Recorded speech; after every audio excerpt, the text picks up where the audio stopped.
अब बात करते हैं महाकुंभ के अखाड़ों के इतिहास और शंकराचार्य के योगदान की। कुछ विद्वानों का मानना है कि नागा सन्यासियों के अखाड़े आदि शंकराचार्य के पहले भी मौजूद थे। हालांकि उस समय इन्हें अखाड़ा नहीं कहा जाता था, इन्हें बेड़ा या साधुओं का जत्था कहा जाता था। अखाड़ा शब्द का चलन मुगल काल से शुरू हुआ और तभी से इसे एक संगठित समुदाय के रूप में पहचान मिली। अखाड़ों को समझने के लिए हमें आदि शंकराचार्य के योगदान को जानना होगा, क्योंकि उन्होंने ही अखाड़ों की स्थापना का विचार प्रस्तुत किया था। 7वीं शताब्दी में विदेशी आक्रमणकारी भारत की समृद्धि से आकर्षित होकर यहाँ आते थे। कुछ धन संपत्ति लूटकर चले जाते, तो कुछ भारत की आध्यात्मिक आभा से प्रभावित होकर यहीं बस जाते। लेकिन इस दौरान भारत की शांति व्यवस्था और सनातन धर्म कमजोर पड़ने लगा। धर्मशास्त्रों और ईश्वर पर तर्क होने लगे और शास्त्रों को चुनौती दी जाने लगी। ऐसे समय में आदिगुरु शंकराचार्य ने धर्म को एक नई दिशा देने और भारत को एकता के सूत्र में बांधने का बीड़ा उठाया। उन्होंने 4 दिशाओं में 4 पीठों की स्थापना की। पूर्व में गोवर्धन पीठ, उत्तर में शारदा पीठ, पश्चिम में द्वारिका पीठ और दक्षिण में ज्योतिर्मठ पीठ। इन पीठों ने भारत की आध्यात्मिक और सांस्कृतिक धारा को जीवित रखने का कार्य किया।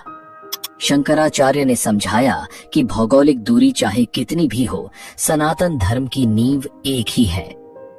बहुत कम उम्र में ही उन्होंने वेद, उपनिषद और शास्त्रों का गहन अध्ययन कर लिया था। उनकी दृष्टि में सनातन धर्म केवल पूजा पाठ तक सीमित नहीं था, बल्कि यह जीवन जीने का एक मार्ग था। उन्होंने देखा कि धर्म का मूल उद्देश्य आत्मा का परमात्मा से मिलन है, जो समय के साथ खोता जा रहा था। शंकराचार्य ने अद्वैत वेदांत का संदेश दिया। ब्रह्म सत्यम, जगन मिथ्या, जीवो ब्रह्मैव न परः। इसका अर्थ है केवल ब्रह्म सत्य है, यह संसार माया है और जीवात्मा स्वयं ब्रह्म है। उनका उद्देश्य साधुओं के विभिन्न संघों को एकजुट करना, सनातन धर्म को मानने वालों को संगठित करना और एक साझा लक्ष्य के लिए प्रेरित करना था। इसी सोच के परिणाम स्वरूप अब बात करते हैं अखाड़ों की। अखाड़ा का अर्थ है एक ऐसा समुदाय जो धार्मिक, आध्यात्मिक और सामाजिक कार्यों में सक्रिय होता है। ये अखाड़े सनातन धर्म के संतों और सन्यासियों के संगठन हैं, जिनका उद्देश्य वेद, उपनिषद और धार्मिक अनुशासन का पालन करते हुए धर्म और संस्कृति का संवर्धन करना है। अखाड़ों का संचालन एक 5 सदस्यीय समिति करती है, जिसमें ब्रह्मा, विष्णु, शिव, गणेश और शक्ति के प्रतीक शामिल होते हैं। यह परंपरा धर्म और संस्कृति को संगठित रूप में बनाए रखने का माध्यम है। महाकुंभ मेला हिंदू धर्म में अत्यधिक महत्व रखता है, जिसमें भारत के अलग अलग अखाड़े शक्ति प्रदर्शन, धार्मिक चिंतन और भक्ति का अनुष्ठान करते हैं। महाकुंभ में 13 प्रमुख अखाड़े होते हैं, जिन्हें मुख्य रूप से 3 श्रेणियों में बांटा गया है। पहला है शैव अखाड़ा, जो भगवान शिव की उपासना करने वाले सन्यासियों का समुदाय है। इनमें शामिल हैं जुना अखाड़ा, निरंजनी अखाड़ा, महानिर्वाणी अखाड़ा, अटल अखाड़ा, आनंद अखाड़ा, आवाहन अखाड़ा और अग्नि अखाड़ा। दूसरा है वैष्णव अखाड़ा, जो भगवान विष्णु और उनके अवतारों की आराधना करते हैं। इनमें 3 अखाड़े आते हैं, निर्वाणी अखाड़ा, दिगंबर अखाड़ा और निर्मोही अखाड़ा। तीसरा है उदासीन अखाड़ा, जो निर्गुण भक्ति और वेदांत के अध्ययन में लीन रहते हैं। इसमें शामिल है उदासीन अखाड़ा और निर्मल अखाड़ा। ये अखाड़े भारतीय आध्यात्मिकता और संत परंपरा के गहरे प्रतीक हैं और महाकुंभ को एक विशेष आध्यात्मिक अनुभव बनाते हैं। आज के समय में भारत का सबसे बड़ा अखाड़ा जूना अखाड़ा है, जिसके बाद निरंजनी और महानिर्वाणी अखाड़े का स्थान आता है। इन अखाड़ों की उपस्थिति कुंभ मेले में विशेष रूप से आकर्षण का केंद्र होती है। हर साल ये अखाड़े अपनी भव्य पेशवाई में भाग लेते हैं, इस जुलूस में आचार्य महामंडलेश्वर और महंत रथों पर सवार होते हैं, जबकि नागा साधु अपने घोड़ों पर चलते हुए शक्ति और परंपरा का प्रदर्शन करते हैं। पेशवाई का अर्थ होता है आश्रम से मेला क्षेत्र में अखाड़ों का प्रवेश, और यह कुंभ मेले के शुभारंभ का प्रतीक होता है। हालांकि इस बार कुंभ मेले में दोनों अनुष्ठान यथावत रहेंगे, लेकिन इनके नाम बदल दिए गए हैं। अब शाही स्नान को राजसी स्नान या कुंभ अमृत स्नान के नाम से जाना जाएगा, और पेशवाई का नया नाम कुंभ मेला छावनी प्रवेश यात्रा रखा गया है। इन परिवर्तनों के साथ कुंभ मेले की परंपराएं अपनी आधुनिक पहचान और गरिमा को बनाए रखते हुए जारी रहेंगी। 2015 में पहली बार किन्नर समुदाय ने कुंभ में हिस्सा लिया, और अब 2025 में लक्ष्मी नारायण अखाड़े के नेतृत्व में किन्नर समुदाय महाकुंभ का हिस्सा बनेगा। यह कदम महाकुंभ के आह्वान का प्रतीक है, समानता का संदेश, जहां कोई भेदभाव नहीं होता। इस पहल का उद्देश्य उन किन्नरों को धर्म और समाज से जोड़ना है जिन्हें अक्सर तिरस्कार भरी नजरों से देखा जाता है। महाकुंभ 2025 में अर्धनारीश्वर धाम के नाम से एक शिविर लगाया जाएगा, जो किन्नर समुदाय के लिए धार्मिक आस्था और सम्मान का केंद्र बनेगा। कुंभ के दौरान अखाड़ों की प्रमुख गतिविधि शाही स्नान होती है। ऐसा माना जाता है कि इस पवित्र स्नान से मनुष्य के सारे पाप धुल जाते हैं और उसे मोक्ष की प्राप्ति होती है। महाकुंभ 2025 एक ऐसा धार्मिक और आध्यात्मिक अनुभव होगा जिसे शब्दों में बयां करना मुश्किल है। इस आयोजन की शुरुआत 13 जनवरी को पौष पूर्णिमा से होगी। इसके बाद मकर संक्रांति, मौनी अमावस्या, बसंत पंचमी, माघी पूर्णिमा और महाशिवरात्रि जैसे पवित्र पर्व 45 दिनों के अंतराल में मनाए जाएंगे। इस महायज्ञ में करीब 40 करोड़ श्रद्धालुओं के शामिल होने की संभावना है। गंगा की पवित्र धाराओं के बीच गूंजते जयकारों की आवाजें, सोने चांदी से सजी चमचमाती पालकियां और आकाश में उठती धुएं की लकीरें, ऐसा अद्भुत दृश्य केवल महाकुंभ में देखने को मिलता है। सुबह के 4 बजे से ही गंगा की लहरें और ठंडी हवाएं मानो खुद देवताओं के स्वागत का इंतजार कर रही हों। शरीर पर भभूत, हाथों में पारंपरिक अस्त्र शस्त्र और आंखों में अनंत भक्ति का तेज लिए सबसे पहले नागा साधु घाट की ओर बढ़ते हैं और शाही स्नान का शुभारंभ करते हैं।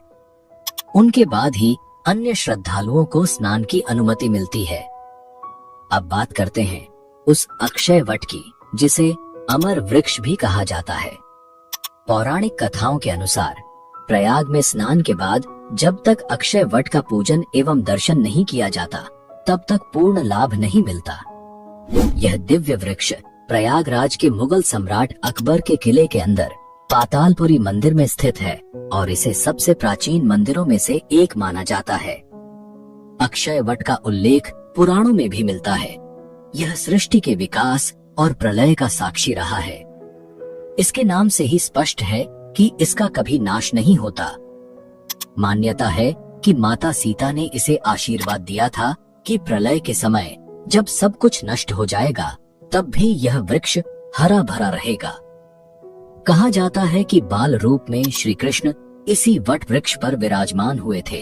बाल मुकुंद रूप में श्री हरि इस पवित्र वृक्ष के पत्ते पर शयन करते हैं। इसका उल्लेख कालिदास के रघुवंश और चीनी यात्री ह्वेनसांग के यात्रा विवरण में भी मिलता है। शालिग्राम श्रीवास्तव की पुस्तक प्रयाग प्रदीप में भी अक्षय वट का जिक्र है। ह्वेनसांग ने अपने विवरण में लिखा कि प्रयागराज में एक देव मंदिर स्थित है, जिसके आंगन में एक विशाल वट वृक्ष है, जिसकी शाखाएं और पत्तियां दूर दूर तक फैली हुई हैं। पौराणिक और ऐतिहासिक प्रमाणों के अनुसार मोक्ष प्राप्ति के लिए श्रद्धालु इस वट की ऊंची डालों से कूद जाया करते थे, लेकिन मुगल शासकों ने इस परंपरा को खत्म कर दिया और आम तीर्थ यात्रियों के लिए भी अक्षय वट के दर्शन पर प्रतिबंध लगा दिया। ऐसा भी कहा जाता है कि यहाँ ब्रह्मा जी द्वारा स्थापित शूलटंकेश्वर शिवलिंग भी है, जिस पर अकबर की पत्नी जोधाबाई जलाभिषेक करती थी। यह भी मान्यता है कि अक्षय वट के नीचे से अदृश्य सरस्वती नदी बहती है। संगम स्नान के बाद अक्षय वट का दर्शन और पूजन करने से वंशवृद्धि से लेकर धन धान्य की संपूर्णता तक की मनोकामनाएं पूरी होती हैं। महाकुंभ के गौरवशाली इतिहास में एक विशेष घटना 1954 में घटित हुई, जब भारत के पहले राष्ट्रपति डॉक्टर राजेंद्र प्रसाद ने प्रयागराज में कुंभ मेला के दौरान कल्पवास किया। उनके लिए विशेष रूप से किले की छत पर एक कैंप स्थापित किया गया, जिसे आज प्रेसिडेंट व्यू के नाम से जाना जाता है। तो आपके मन में सवाल जरूर उठता होगा कि कल्पवास क्या होता है और कुंभ मेले में इसका इतना महत्व क्यों है। आइए जानते हैं इसके बारे में। धार्मिक मान्यताओं के अनुसार जब सूर्य मकर राशि में प्रवेश करते हैं तो प्रयागराज में शुरू होने वाले कल्पवास में एक कल्प का पुण्य मिलता है। शास्त्रों के अनुसार कल्प का अर्थ है ब्रह्मा जी का एक दिन। रामचरितमानस और महाभारत जैसे कई ग्रंथों में कल्पवास का महत्व वर्णित है। कल्पवास एक कठिन साधना है। इसके दौरान व्यक्ति को अपनी इच्छाओं पर नियंत्रण रखना पड़ता है। 1 माह तक चलने वाले कल्पवास के दौरान कल्पवासी को जमीन पर सोना होता है। उन्हें एक समय का आहार या निराहार रहना पड़ता है। साथ ही दिन में 3 बार गंगा स्नान करना अनिवार्य होता है। कल्पवास शुरू करने के बाद इसे 12 वर्षों तक जारी रखना होता है। इस दौरान साफ सुथरे पीले और सफेद कपड़े पहनने का विशेष महत्व है। कल्पवास के पहले दिन कल्पवासी अपने टेंट के पास जौ के बीज बोते हैं और एक तुलसी का पौधा लगाते हैं। महीने भर में जौ के छोटे छोटे पौधे उगाते हैं, जिन्हें जाते समय गंगा जी में प्रवाहित किया जाता है। साथ ही तुलसी के पौधे को रोज गंगा जल से सींचा जाता है। ऐसा माना जाता है कि कल्पवास करने वाला व्यक्ति अगले जन्म में राजा के रूप में जन्म लेता है। साथ ही मोक्ष का संकल्प लेकर कल्पवास करने वालों को मोक्ष की प्राप्ति होती है। महाकुंभ 2025 आस्था, परंपरा और भक्ति का यह महासंगम एक बार फिर इतिहास रचने वाला है। अब जानते हैं कुंभ कितने प्रकार के होते हैं और इसका आयोजन किस आधार पर किया जाता है। सबसे पहले आता है महाकुंभ मेला। समस्त कुंभ मेलों में सबसे श्रेष्ठ है महाकुंभ। इसकी सबसे बड़ी खासियत यह है कि यह मेला 2 शताब्दियों में केवल एक बार आयोजित होता है। महाकुंभ का आयोजन 144 वर्षों बाद प्रयागराज में किया जाता है। जब प्रयाग की पावन धरती पर 12 पूर्ण कुंभ पूरे हो जाते हैं, तब त्रिवेणी के तट पर महाकुंभ का भव्य आयोजन होता है। दूसरा है पूर्ण कुंभ मेला। पूर्ण कुंभ मेला हर 12 साल में एक बार आयोजित होता है। यह भारत के 4 पवित्र स्थानों प्रयागराज, हरिद्वार, नासिक और उज्जैन में मनाया जाता है। हर 12 साल के अंतराल पर इन चारों स्थलों पर कुंभ मेले का आयोजन किया जाता है, जहां श्रद्धालु पवित्र नदियों में स्नान करते हैं। तीसरा है अर्ध कुंभ मेला। कुंभ मेले के विपरीत अर्ध कुंभ हर 6 साल के बाद मनाया जाता है। इसका आयोजन केवल 2 स्थानों प्रयागराज और हरिद्वार में होता है। अर्ध का अर्थ होता है आधा, इसलिए इसे कुंभ मेले के बीच के आयोजन के रूप में देखा जाता है। और आखिरी है कुंभ मेला।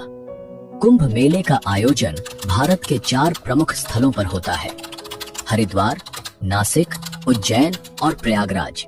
इस दौरान श्रद्धालु गंगा, गोदावरी और क्षिप्रा नदियों में आस्था की डुबकी लगाते हैं। प्रयागराज में संगम में स्नान का विशेष महत्व होता है। तो यह था कुंभ के प्रकारों और उनके आयोजन का संपूर्ण विवरण। आपके मन में यह सवाल जरूर उठता होगा कि कुंभ पर अरबों रुपए खर्च करने पर आखिर सरकार को क्या मिलता है। आइए जानते हैं कि महाकुंभ 1882 से लेकर 2025 तक सरकार ने कितना बजट खर्च किया और इससे सरकार को कितनी आय हुई। साल 1882 में महाकुंभ पर केवल 20,228 रुपए खर्च किए गए थे। इसकी तुलना में मेले से कुल 49,840 रुपए की आमदनी हुई थी, जिसे राजकोष में जमा कराया गया। इस तरह सरकार को कुंभ से 29,612 रुपए का लाभ हुआ। उस समय मौनी अमावस्या पर करीब 8 लाख श्रद्धालुओं ने स्नान किया था, जबकि भारत की कुल आबादी 22 करोड़ 50 लाख थी।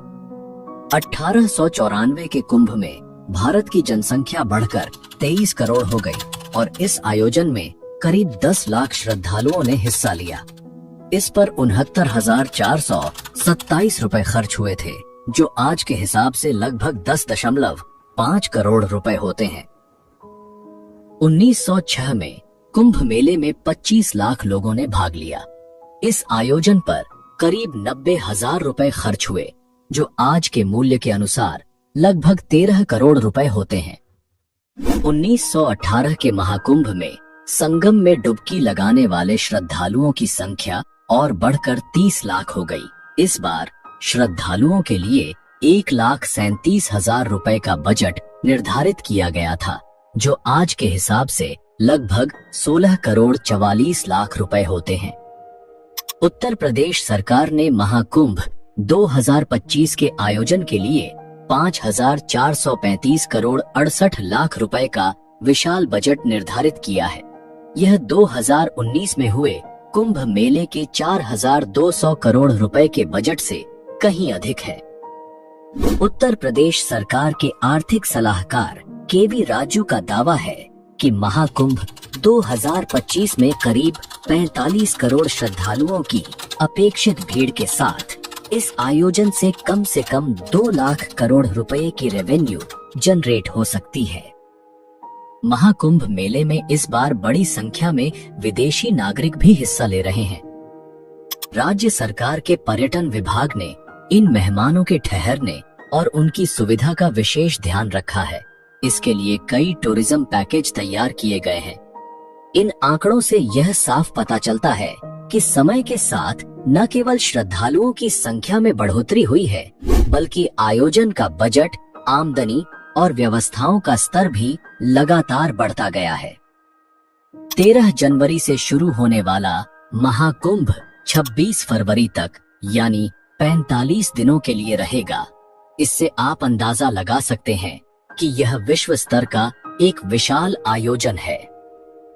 अगर आपको हिंदुस्तान में रहने का सौभाग्य मिला है, तो आपको इस महाकुंभ में एक बार जरूर जाना चाहिए। यहाँ आपको एक अलग ही दिव्य ऊर्जा महसूस होगी। इतनी ठंड और भीड़ में भी त्रिवेणी संगम पर शाही स्नान करने के लिए लोग संकोच नहीं करते। यहाँ की पॉजिटिव एनर्जी विदेश से आए लोगों ने भी महसूस की है, इसीलिए वे बार बार महाकुंभ में आना चाहते हैं।